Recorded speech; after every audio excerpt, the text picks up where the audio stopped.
so glad to see that you're coming back for more. Or if you're new, hi, my name is Ellen and I make guitar tutorials right here on YouTube. And you're currently in the middle of my beginner series, so make sure to click here to start back on episode 1. In our last episode, we went over one of the most popular strumming patterns that you can use on the guitar to play through so many different songs. And today I wanted to show you arguably the most important guitar accessory every beginner needs. And you can use this to play through so many more different songs with no extra effort.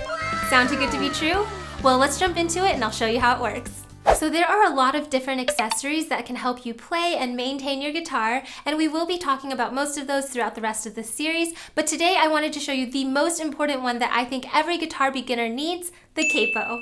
Or capo, depending on where you're from. So what is it? Basically, it's a tool you can use to change the key of the song that you're playing. To explain how it works, let's revisit episode 3 where we learned about the nut of the guitar. Remember, the nut is the thick line at the end of your fingerboard right underneath your headstock. It can be made of plastic, metal, or bone and has a lot of important functions like making sure your strings are spaced evenly apart, the height at which your strings rest, and other things like that. Another important role that the nut serves is that it's one of the anchor points for your strings. The bridge is the other. Basically, the length of the string that's able to vibrate is what makes that beautiful note or sound on your guitar.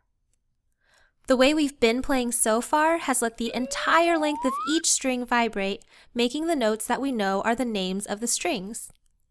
Whenever you use a capo, it's almost like you're moving the nut because you're able to shorten the length of the string, which means there's less of it to vibrate, making different notes. This also means the next fret is now your new first fret. So why do I think this is so useful? Because with the addition of a capo, you can still use the exact same chords we've been practicing in this beginner series so far, but you can change the key of the song based on what fret your capo is on. This means if you're trying to sing a song that's too low or too high for your vocal range, you can just change the capo to switch the key of the song that you're in while still keeping the exact same chord shapes you already know. Now we are going to be practicing with a capo today, but no worries if you don't have one. I have a video right here that goes over how you can make one yourself at home with just a pencil and a rubber band. Now I wouldn't suggest that you do this for too long, but it will work until you have time to get a new capo. So with that being said, let me go ahead and show you how it works. First, I'm going to go ahead and play a chord without any capo on. So I'm going to use my G chord.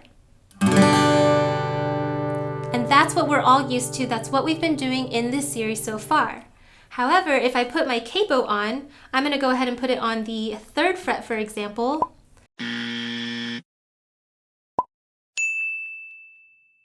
What I'm doing now is this capo is acting like the new nut, because whenever you have a capo that you can move around on the fret, what you're doing is you're moving the nut.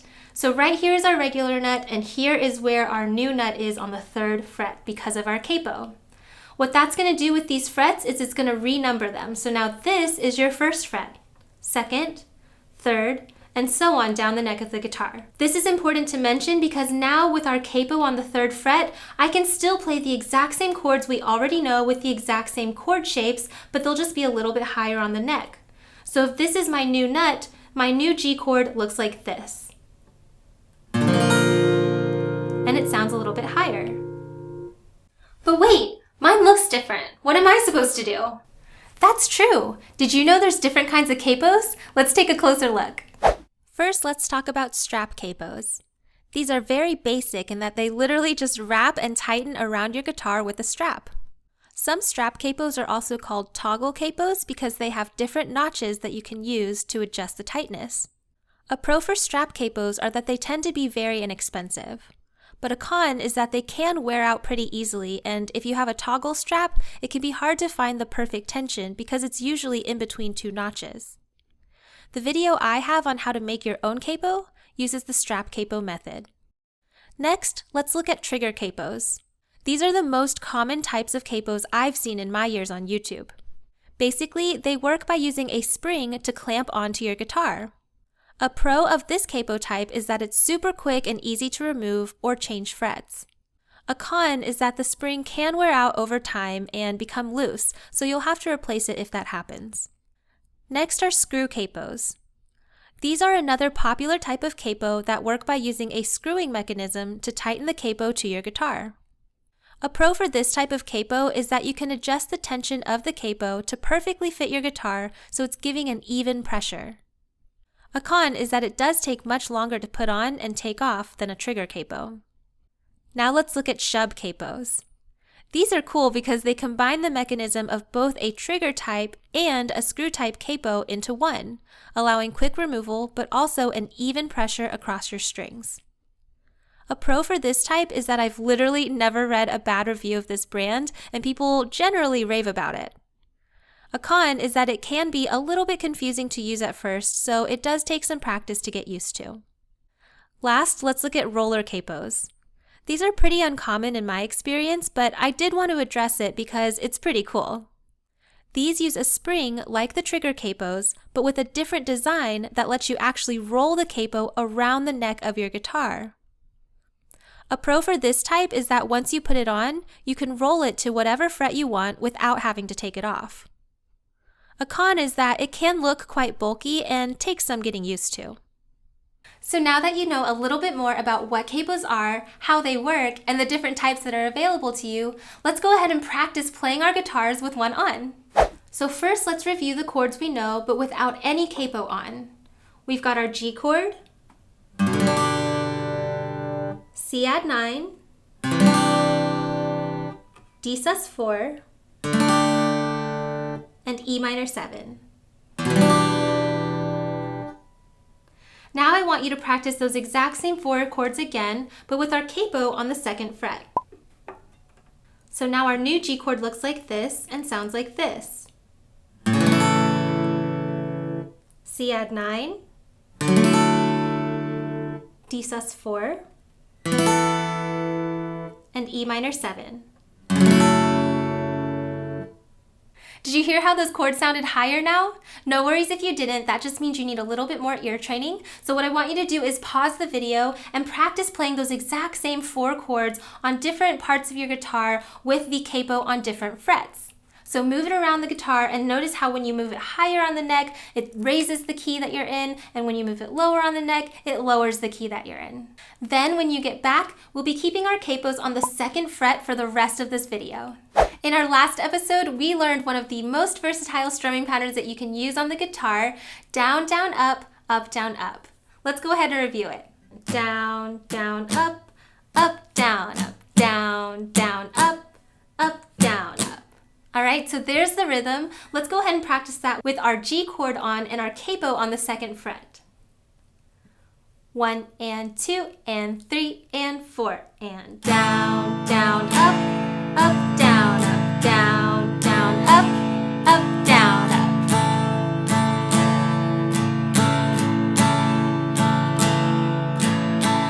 Great. Now if you're having a little bit of trouble keeping up with that rhythm, no worries, just make sure to go back to episode 4 and practice this a little bit more slowly until you start to internalize that rhythm. And then once you get that rhythm down, I want you to pause on this next screen and I'll show you all of the chord transitions we'll need for this playthrough at the end. So make sure to pause there until you're confident on playing all of those transitions with our strumming pattern and your capo on the 2nd fret. You want to do this until you can play that strumming pattern at 140 beats per minute, which is what we'll be using for our playthrough here at the end.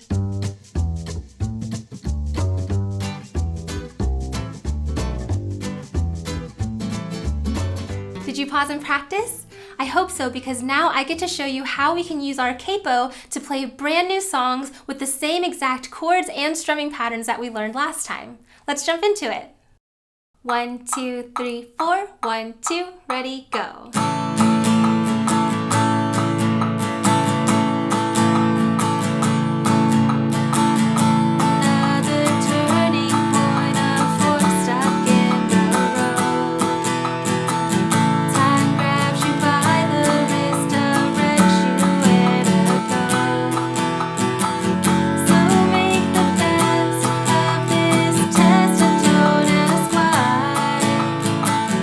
It's not a question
one.